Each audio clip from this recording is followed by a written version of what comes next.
So this part of 2.3 is going to focus on more so the trig derivatives, and then we're going to touch on higher order derivatives, and then we're back to the physics stuff. And then the next lesson, the last part of 2.3, is 100% physics, which will be on for a couple of days.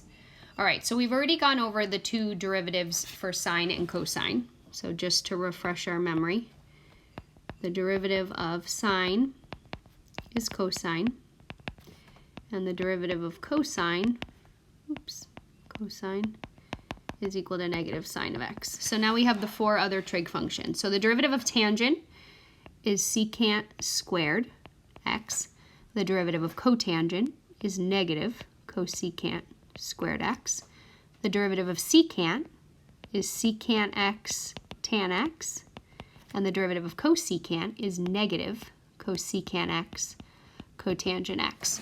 So if you look at all six of those derivatives, what you're going to notice is anytime you take the derivative of of a trig function that starts with a c, the derivative is always going to be negative.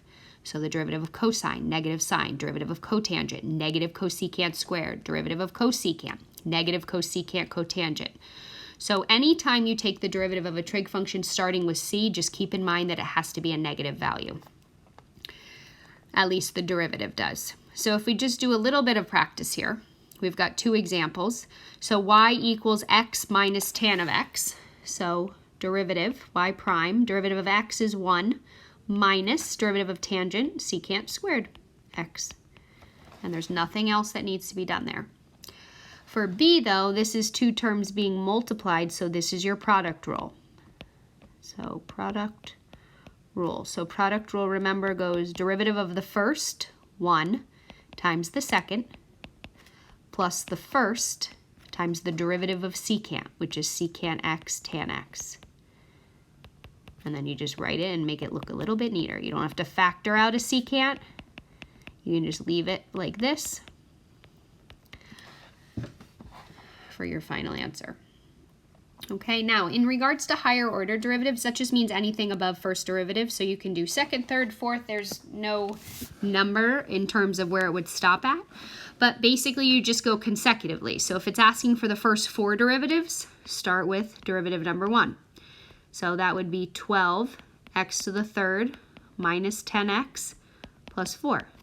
Well, in order to get derivative 2, you need derivative 1. So now we go from derivative 1 to 2. So we get 36x squared minus 10. In order to get derivative 3, you need to know what derivative 2 is. So derivative of 3, derivative of 36x squared is 72x. Derivative of 10 is gone. And for derivative number 4, same thing. You take the derivative of the third one. Okay, so again, use Roman numerals when you're representing those, and just make sure that you are going in the proper order. Don't jump around at all. All right, so from a previous section, we talked a little bit about physics stuff. So let's just remember and do one more example here because we're going to add an extra one on. So position, we said, was our s of t. Velocity, we said, was our v of t, and that was also the first derivative of position. Now the new one is acceleration. So acceleration is a of t. That is the first derivative of velocity, but it is the second derivative of position. So that is the highest it goes. There isn't one after that we're going to talk about. But position is what you start with. Velocity is the first derivative of position. And acceleration is either the first derivative of velocity or the second derivative of position. So I just have one word problem here. So it says the position function for each object falling on the moon was given by s of t equals negative 0.81 t squared plus 2, where s of t is the height in meters, t is in seconds. What is the acceleration at any point in the flight? Okay, so we've got our position, which is given. In order to get acceleration, we need to know what the second derivative is. So let's get the velocity function first. So the derivative, or the function for velocity, again, is the first derivative of position. Bring the 2 down, you get negative 1.62 t, and the 2 disappears. Now for acceleration, again, we're going to take one more derivative, and we have negative 1.62. for that because the t is going to go away. Now, the one thing you want to make sure is you have units for all these. So we're talking meters and seconds here. So position would be in meters, velocity would be in meters per second, and acceleration would be in meters per second squared.